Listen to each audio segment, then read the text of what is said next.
Welcome to my channel set tax சேனலுக்கு உங்களை அன்புடன் வரவேற்கிறேன். இன்னைய வீடியோ 2 விஷயத்தை கவர் பண்ண போகிறோம். ஒன்று வந்து பார்த்திங்கன்னா ஆகஸ்ட் மந்த் சிறு சேமிப்பு வீடியோ. ஆகஸ்ட் மாதம் நான் எவ்வளவு சிறு சேமிப்பு பண்ணேன், ஸோ அந்த அமௌண்ட்டை எண்ணி கேஷ் ஆஃப் பண்ணக்கூடிய வீடியோ. நிறைய பேர் கேட்டிருந்தீங்க கேஷ் ஆஃப் பண்ணுறதை இப்போ காமிக்க மாட்டேங்கிறீங்கன்னு. ஸோ இந்த வீடியோவில் நான் அதை இன்க்ளூட் பண்ணியிருக்கேன். அதுக்கப்புறம் நான் ஷேர் மார்க்கெட்டில் வந்து நான் ஏன் வந்து இன்வெஸ்ட் பண்ண மாட்டேங்கிறேன் அப்படின்னுக்கான ஒரு 7 ரீசன் நான் வீடியோவாக போட்டிருந்தேன். அதில் வந்து ஒரு நிறைய நெகட்டிவ் கமெண்ட்ஸ் வந்துச்சு. சில விஷயங்கள் வந்து அவங்க சில விஷயங்கள் எனக்கு சஜஸ்ட் பண்ணாங்க, அது ஓகே. பட் ஆனால் சில பேர் கேள்வி எழுப்பியிருந்தாங்க. அந்த கேள்விக்கு நான் அவங்களுக்கு ரிப்ளை பண்ணுறேன். ஜென்யூனாக கேட்டிருந்தாங்க, நான் என்னுடைய பதிலை அவங்களுக்கு சொல்லணும் அப்படிங்கிறதுக்காகவும் இந்த வீடியோவில் ரிப்ளை பண்ணியிருக்கேன். வாங்க ஃப்ரெண்ட்ஸ், நம்ம இப்போ வீடியோக்குள்ளே போயிடலாம். ஃபஸ்ட்டு வந்து நிறைய பேர் கமெண்ட் பண்ணியிருந்தாங்க, நீங்கள் பயப்படுற மாதிரிலாம் இல்லை, லாங் டேர்மாக நீங்கள் பொறுமையாக இருக்கணும், வெயிட் பண்ணால் நல்ல லாபம் கிடைக்கும் அப்படின்னு சொல்லியிருந்தாங்க. ஸோ அவங்களாம் சஜஷன் கொடுத்துருந்தாங்க. ஸோ எல்லாத்துக்குமே நான் தேங்க்ஸ் சொல்கிறேன். முக்கியமாக அந்த 2 கமெண்ட் பாருங்கள். ஃபஸ்ட்டு கமெண்ட் பார்த்தலாம். Friend, please your presentation seems that you have even basic knowledge about Indian share market and how it's work. MF is one of the safest methods to create good wealth over long year. Can you please let know any investment without risk including bank FD? Don't make others panic about government authenticated share market please அப்படின்னு சொல்லியிருந்தாங்க. எனக்கு வந்து share market பற்றி basic knowledge இருக்கா அப்படிங்கிற மாதிரி கேட்டிருக்காங்களோன்னு. ஏன்னா not போடலை, இருக்குதுன்னு சொல்லியிருக்காங்களா இல்லைன்னு சொல்லியிருக்காங்களா அப்படிங்கிறது எனக்கு தெரியல. அவங்க வந்து கவர்மெண்ட் வந்து அப்ரூவ் பண்ண ஆத்தென்டிகேட் பண்ண ஷேர் மார்க்கெட்டை பற்றி பேனிக்கு க்ரியேட் பண்ணாதீங்க அப்படின்னு சொல்லியிருந்தாங்க. என்னுடைய பதில் என்ன அப்படின்னா, ஷேர் மார்க்கெட், மியூச்சுவல் ஃபண்ட்ஸ் இதிலெல்லாமே ரிஸ்க் இருக்குது அப்படிங்கிறது அந்த ஷேர் மார்க்கெட்டில் இன்வெஸ்ட் பண்ணுறதுக்கு முன்னாடி என்னென்ன டாக்குமெண்ட்ஸ்லாம் படிங்க அப்படின்னு சொல்லி நிறையா நம்ம டிவிலே பார்த்துருக்கோம். ஷேர் மார்க்கெட்டில் இன்வெஸ்ட் பண்ணுறவங்களும் சொல்லியிருக்காங்க ரிஸ்க் இருக்குது, லாங் டேர்மாக இருந்தால் ரிஸ்க் கிடையாத மாதிரி சொல்லியிருக்காங்க. பட் எனக்கு ரிஸ்க் இருக்குது அப்படிங்கிறப்ப நான் ஏன் அதில் இன்வெஸ்ட் பண்ணணும்? ஸோ நிறைய பேர் கேட்டிருந்தாங்க, ஏன் நீங்கள் மியூச்சுவல் ஃபண்ட் பற்றி ஷேர் மார்க்கெட் பற்றி வீடியோ போடலை அப்படின்னு நிறைய பேர் கேட்டிருக்காங்க. நான் எல்லாருக்குமே ரிப்ளை பண்ணிகிட்டே தான் இருக்கேன். அதை பற்றின நாலேஜ் எனக்கு இல்லை, அதில் ரிஸ்க் இருக்கிறதுனால எனக்கு பயம்னு அடிக்கடி திரும்பி கேட்டுக்கிட்டே இருக்கிறதுனால தான் நான் என்ன பண்ணேன், ஸோ நம்ம சைடு உள்ள ரீசனை நம்ம சொல்லிடுவோங்கிறதுக்காக தான் இந்த வீடியோ. இந்த 7 நெகட்டிவ் பாயிண்ட்ஸ் இருக்கிறதுனால என்னால் ஷேர் மார்க்கெட்டில் போடுறதுக்கு விருப்பம் இல்லை அப்படின்னு நான் சொல்லியிருந்தேன். மற்றபடி யாரையுமே நான் மிஸ்கைட் பண்ணல. எஃப்டி பற்றி நீங்கள் சேஃப்னு சொல்லியிருக்கீங்க அப்படின்னாங்க. கண்டிப்பாக அது சேஃப் தான். ஏன்னா நமக்கு 1 இயருக்கு இவ்வளோ வட்டி கிடைக்கும் அப்படிங்கிறத அவங்க சொல்கிறாங்கல்ல.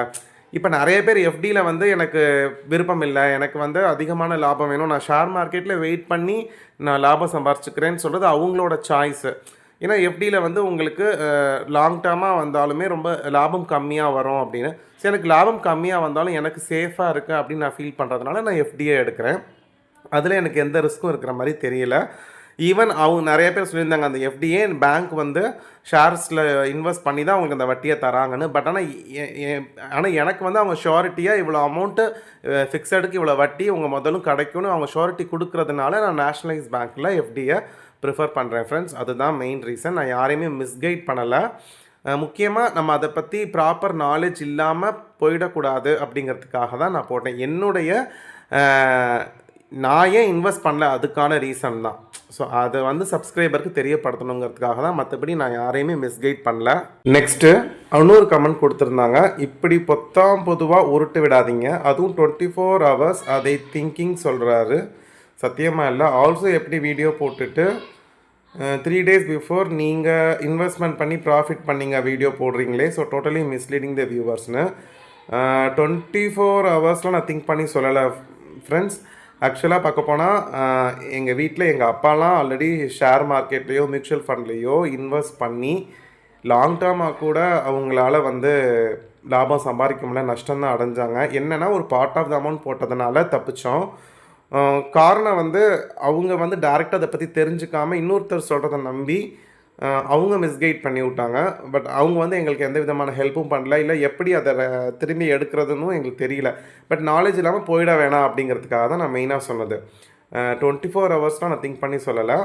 இன்னொன்று வந்து என்னோடய இன்வெஸ்ட்மெண்ட் ப்ராஃபிட் பற்றி வீடியோ போடல. அது நான் வந்து கோல்டு வாங்கினேன். இந்த கோல்டுமே நான் அடிக்கடி சொல்வேன், நீங்கள் கோல்டு வாங்கி வச்சு 10 years கழித்து நீங்கள் அதை விற்றீங்கன்னா லாபம் கிடைக்கும் அப்படின்னு நான் சொல்லியிருக்கேன். இந்த வருஷம் வாங்கி நெக்ஸ்ட் இயரே நீங்கள் கோல்டு விற்றீங்கன்னா நஷ்டம்தான் ஆகும்.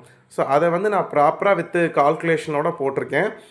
கோல்டு இன்வெஸ்ட்மெண்ட் வீடியோலையுமே நான் சொல்லியிருக்கிறேன், இந்த மாதிரி இந்த வருஷம் வாங்கி நெக்ஸ்ட் இயர் விற்றிங்கன்னா லாபம் கிடைக்காதுங்கிறத நான் தெளிவாக சொல்லியிருக்கேன். 10 இயர்ஸ் கழித்து நான் விற்றதுனால எனக்கு எவ்வளோ ப்ராஃபிட்டை தான் நான் சொன்னேன்.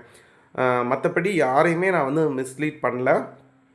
வேறு எதுவும் நான் தவறாக அந்த மியூச்சுவல் ஃபண்ட் வீடியோவில், ஷேர் மார்க்கெட் வீடியோவில் சொல்லியிருந்தா நான் சாரி கேட்டுக்கிறேன். பட் ஆனால் அந்த 7 பாயிண்ட்ஸுமே வந்து பார்த்திங்கன்னா அது நெகட்டிவ் பாயிண்ட்ஸ் தான். அதை நான் வந்து கண்டிப்பாக சொல்கிறேன். நிறைய பேர் கரெக்டாக சொல்லியிருக்கீங்க, ரிஸ்க் இருக்குது, பட் ஆனால் நம்ம தெரிஞ்சுக்கிட்டு போட்டால் நமக்கு லாபம் சம்பாதிக்கலாம் அப்படிங்கிறதையும் நீங்கள் சொல்லியிருக்கீங்க. ஸோ இதுதான் என்னுடைய பதில். லாஸ்ட்டு மந்த் வீடியோ, சிறு சேமிப்பு வீடியோ வந்து பார்த்திங்கன்னா இப்போ கண்டினியூ ஆகுது. சில்லறை காசுகள் சேமிப்புக்கு நான் 3-in-1 பாக்ஸ் வச்சுருந்தேன். அதை நான் எடுத்துட்டேன். அதை உங்ககிட்ட முன்னாடி ஒரு வீடியோவில் சொல்லியிருக்கிறேன். ஸோ லாஸ்ட் மந்த் சேர்த்த சில்லறை காசுகள் எல்லாம் இந்த சிகப்பு உண்டியில் தான் இருக்குது. ஸோ அதை அப்புறமா தான் உடைக்க போகிறேன். அப்புறம் நியூ மணி சேவிங்ஸ் சேலஞ்ச், அது எப்போதும் போல் நான் இந்த மஞ்சள் உண்டியில் பண்ணேன். போஸ்ட் பாக்ஸ் உண்டியல் உடஞ்சிருச்சு. ஸோ அதனால் இந்த மஞ்சள் உண்டியில் தான் மணி சேவிங் சேலஞ்சு, அப்புறம் நியூ கரன்சி நோட்டு, இந்த சேமிப்பெல்லாம் ஒரே உண்டியலே பண்ணிட்டேன். ஸோ எவ்வளோ இருக்குது அப்படிங்கிறத பார்க்கலாம். முன்னாடிலாம் வந்து பார்த்திங்கன்னா நியூ கரன்சியை ஒரு டைரியில் தனியாக சேர்த்து வச்சு அதுக்கப்புறமா எடுப்பேன். பட் இப்போ ஒர்க்கு ரொம்ப டைட்டாக போகுது ஃப்ரெண்ட்ஸ். அதனால் டக்கு டக்குன்னு சேவ் பண்ணுறத ஒரே பாக்ஸில் பண்ணிடலாம் அப்படின்ட்டு. ஆக்சுவலாக இதுதான் நான் சேமித்த பணம். நிறையா 10 ரூபா, 5 ரூபா அதெல்லாம் இருந்துச்சு. அதெல்லாம் 50 ரூபா புது நோட்டாக மாற்றிட்டேன். கொஞ்சம் 500 ரூபா போட்டுட்டு சில்லறையெல்லாம் எடுத்துட்டேன். நிறையா 10, 20 ரூபா இருந்துச்சு.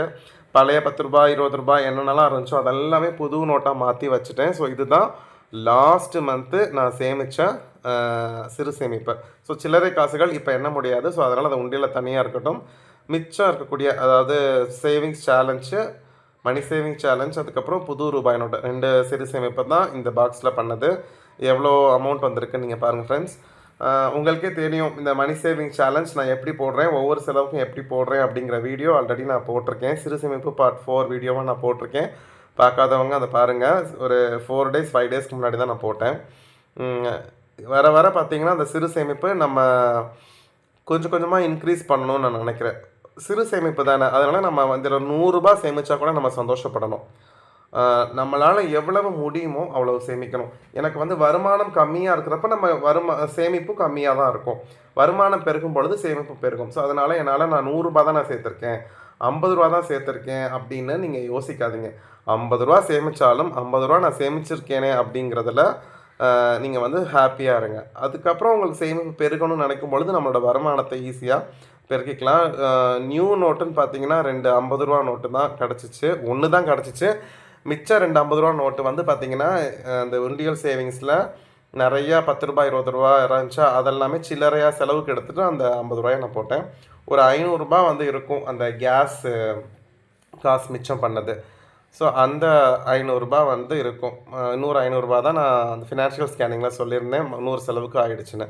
ஸோ இவ்வளவு தான் லாஸ்ட்டு மந்த்து நான் சேமித்த சிறு சேமிப்பு தொகைகள். இது வந்து பார்த்திங்கன்னா நிறைய பேர் கேட்டிருந்தீங்க, ஏன் கேஷ் ட்ரேயில் வைக்கலை அப்படின்னு. இந்த கேஷ் ட்ரேவும் நான் சும்மா கையில் பண்ணாதான் உடஞ்சிருச்சு. அதை கேஷ் ஸ்டஃப் பண்ணுறத எடுத்து போடுங்க, அது பார்க்க நல்லாயிருக்கு அப்படின்னு. முந்தா நேற்று தான் சப்ஸ்கிரைபர் சொன்னாங்க, பட்ஜெட் வீடியோவில் கேட்டிருந்தாங்க, நீங்கள் வந்து அதை செய்யலை அப்படின்னு சொல்லிட்டு. பட் நெக்ஸ்ட் டைம் சொல்கிறேன், கேஷ் ட்ரே எதுவும் புதுசாக செய்ய முடியுதான்னு பார்ப்போம். அழகாக எனக்கு ஒரு கிளாஸில் கேஷ் ட்ரே இருக்குது, வாங்கணும்னு ஆசை தான். பட் ரேட்டு பார்த்திங்கன்னா 1000 ரூபாய்க்கு மேலே வருது. பார்ப்போம்.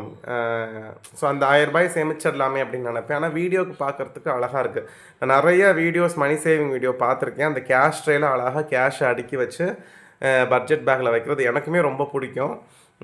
ஸோ நான் ட்ரை பண்ணுறேன் ஃப்ரெண்ட்ஸ். முடிஞ்சால் இன்னொரு டிஐஒய் கேஷ் ட்ரே பண்ணலான்னு பார்க்குறேன். பாருங்கள், நிறையா சேமிப்பு இந்த தடவை நான் இந்த கவரில் இந்த சிறு சேமிப்பு பையில் வச்சதை எமர்ஜென்சி செலவுன்னு சொல்லிட்டு இடையில எடுத்துட்டேன். ஆனால் லாஸ்ட் இயர் வந்து இந்த கேஷ் பவுச்சில் நான் காசு வச்சுட்டேன் அப்படின்னா எடுக்க மாட்டேன்.